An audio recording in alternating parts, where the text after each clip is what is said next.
अस्सलाम वालेकुम दोस्तों, इस वक्त हम खड़े हैं काठोड़ जरंदो 2 के डैम पर। ये मोर फ़कीर, फोटा खान, गबोल गोट, हाजी इब्राहिम गोट के बिल्कुल सेंटर पर डैम बनी है। हालांकि अब इस डैम टूटने से कुछ गोट वाले तो कह रहे हैं कि भाई ये बहुत अच्छा हुआ कि डैम टूटा, पानी निकल गया। हमारे गोटों को बहुत बड़ा ख़तरा था, जिसमें मोर फ़कीर गोट और फोटा खान गबोल गोट शामिल थे। लेकिन अब इसको अब देखें कि डैम के बराबर में एक बहुत बड़ा शगाफ पड़ा है। तो ये शगाफ पड़ने की वजह से जो है ये साइड आप जो देख रहे हैं, यहाँ से पूरा पानी निकला और आगे जो कि मलिर नदी में जाके फिर ये पानी गिरा है। लेकिन ये पूरा डैम 14 फुट का जो बता रहे हैं ये पूरा खाली हो गया है। अब इस पर आप यहाँ देखें, जब 8 बजे का ये वाक़े पे डैम टूटी तो कोई भी यहाँ यानी कि अमला मौजूद नहीं था जो डैम की तरफ से। और यहाँ पे जो है वो बहुत बड़ी ज़मींदारों की जो ज़मीन है वो भी यहाँ पर गिरी है। 25-30 फुट यहाँ ज़मीन गिरी है इस बंद टूटने की वजह से।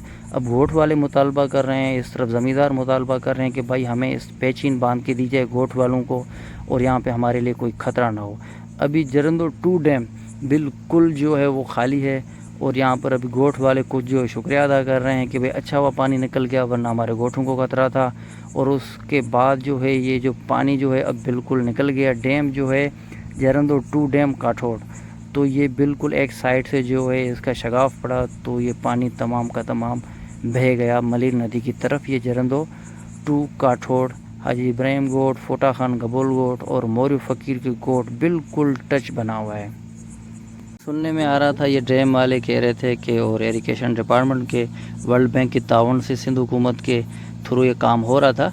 लेकिन अब आप यहाँ पे देखें, अब ये बेचारे मज़दूर आए हैं जो है हल्के फुल्के जो है अपना सामान लेके। अब इस डैम को आप खुद देखें, ये लेबर जो है बेचारे बेलचों के ज़रिए जो है वो बनाएंगे, या यहाँ पर हैवी मशीनरी चाहिए। अब ये लेबर अभी 24 घंटे के बाद पहुँची है यहाँ पे, अभी मगरिब का तकरीबन वक्त है, तो अब ये लेबर पहुंची यहाँ पे। हालांकि हैवी मशीनरी होनी चाहिए थी, लेकिन एजुकेशन डिपार्टमेंट और वर्ल्ड बैंक के थ्रू आप देख रहे हैं कि काम आप खुद एक बात पे देख सकते हैं कि क्या है। तो बहरहाल ये जो सारा इस तरफ से बहुत बड़ा शगाफ पड़ा था, इस वजह से ये सारा पानी खाली हो गया।